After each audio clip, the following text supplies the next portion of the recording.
let's get started. Where over the weekend we had some interesting things happen in Romania as well as in Poland. They had their elections. So the Romanian elections came to an end. I think it was on Saturday, where we discovered who was going to be the new president. We covered this in the last stream, and the results are in as covered here. We have a video from Euronews. Pro-West independent candidate Nicu Sordan staged a dramatic comeback on Sunday to win the Romanian presidential elections with a firm 54% of the votes. E victoria voastră, să știți!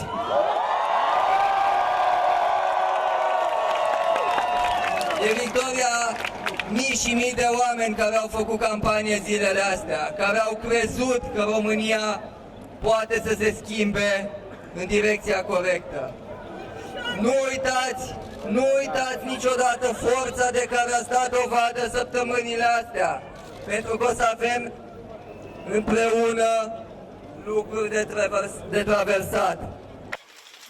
All right, so that guy won, and he's pro-EU, Yeah, he was the pro-EU candidate. Was he liberal, or is he like centrist? He was more of a center candidate. He was the previous mayor, I think, Okay. of I think it was Bucharest. Yeah. And he was the one that was pitted against Simeon. Okay, and this is Simeon. Dan's hard-right contender, George Simeon, received 46% of the votes in the unprecedented political thriller, which transfixed the votes and were very polarized close. the Eastern If he got European 46, country. the other guy must have got more than that.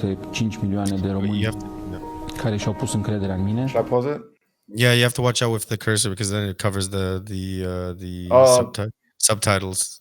Sorry about that. No problem. Nu îi voi dezamăgi, nu există un lucru mai de preț pentru mine decât încrederea lor.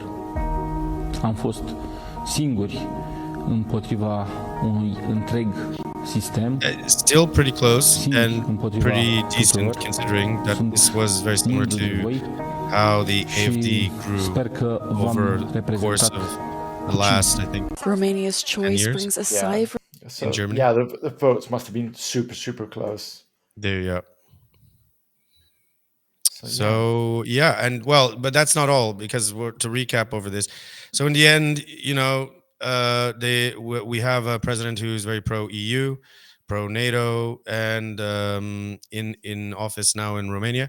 However, there is a bit of we were given word about some sort of shenanigans. Again, we cannot verify this 100%, but we're just going to report it to you like what we've been told. So there was now he's Pavel Durov, who is the Telegram founder, who's had previous issues with the French authorities, where he had to run away from France. He's come out on Telegram stating that there's been he was communicated with to interfere with the elections. Do you have the exact we have some screenshots where he's posted on what is this? It's a short video about it. Okay.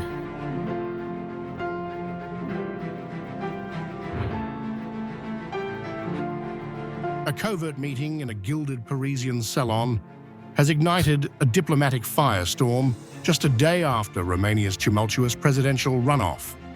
Telegram founder Pavel Durov revealed that Nicola Lerner, head of France's powerful DGSI, Domestic Intelligence Agency, personally asked him to silence Romanian conservative voices on the messaging platform ahead of the vote. The claim, made public on Durov's X account, has thrust France into the center of a censorship scandal reverberating across Europe's volatile political terrain. Once more. This spring at the Salon des Batailles, in the Hôtel de Crillon, Nicola Lerner asked me to ban conservative voices in Romania ahead of elections. I refused. We didn't block protesters in Russia, Belarus, or Iran. We won't start doing it in Europe, Durov posted. Hitting long-held The interesting juxtaposition. unfounded. Durov's revelation has Yeah, so there you go. A lot of like interference. And for Durov, the founder of Telegram, to be coming out with this, like saying France was like interfering with the elections. Well, I don't know. he had a previous issues with France before this, right? Which was what was it exactly? It was this is the reason that he managed to escape from France and he went to Dubai. Where was it? Right, I'm just looking it up again. It's on Wikipedia, in fact, his arrest. So, I found it. I found it. It's this one here. There was a case against him, and he was arrested in August after being accused of failing to properly moderate his app to reduce criminality.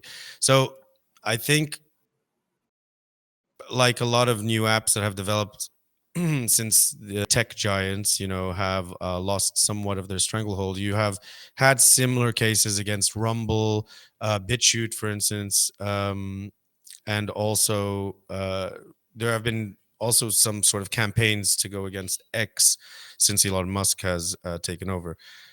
But what's interesting about this is that in the first presidential election of the United States, we did see a lot of interference coming from social media giants, like Facebook.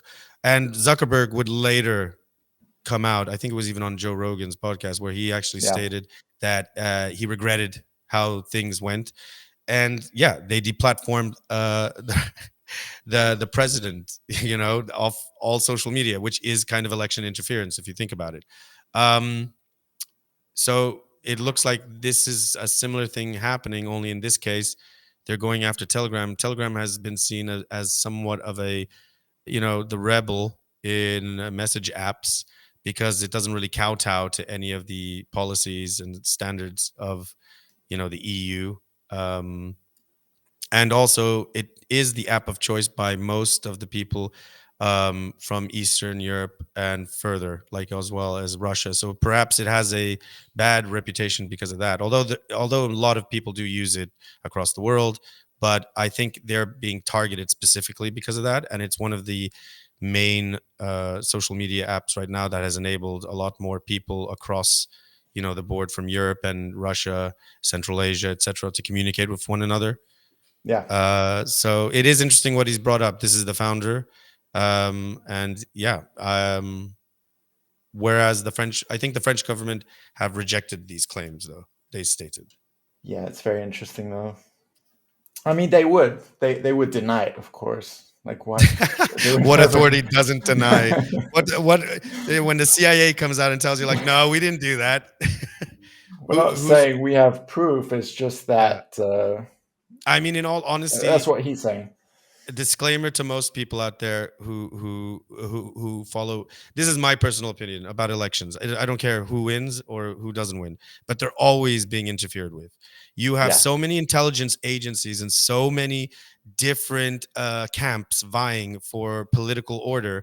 It's a no-brainer that there's always some interference. This is not some sort of like James Bond movie where it's like, oh, the evil people are interfering. No, you've got so much rigging and interfering going on that this is why today most people don't have any faith in the democratic system, because it's just there's so many different lobbies, so many different components interfering. And right now, because the majority, I feel at least, that the majority of news and information is covered across the internet on social media platforms, when you have these tech giants and these social media platforms that have such a strong stranglehold over what can be shown and what is censored, it's no doubt that you're going to have interference as well. So certain people are only getting one perspective of the news or one side of the truth, and that's the trouble. So absolutely. Do you think that there could be investigations following this? I wonder if I doubt it. I mean, since he's voted in. That's my This has opinion. happened in the past with other candidates, but But some could they did not. replace somebody if they found interference? They didn't challenge it. I remember there was a case of this back in France, in I think the first second round with Le Pen, but it was mostly to do with the mail-in votes. But she didn't try to contest it. She just said, "Well, it seemed a bit shady, but whatever. We'll see how it goes." I mean, those weren't her words exactly, but that's Yeah. Um, I wonder if Simeon will push to investigate this now that this has just been revealed. But whether or not it's really taken seriously is another question. I don't know. It may Okay. just fall on deaf ears because at the end of the day, I think for the interests of the European Union, they got what they wanted. Realistically, I mean, they've got a guy that supports them, and also for NATO, I think it shows that it's a well, the new president is a strong Yeah. uh, proponent of NATO. Although Simeon was pro NATO as well, just to say as well.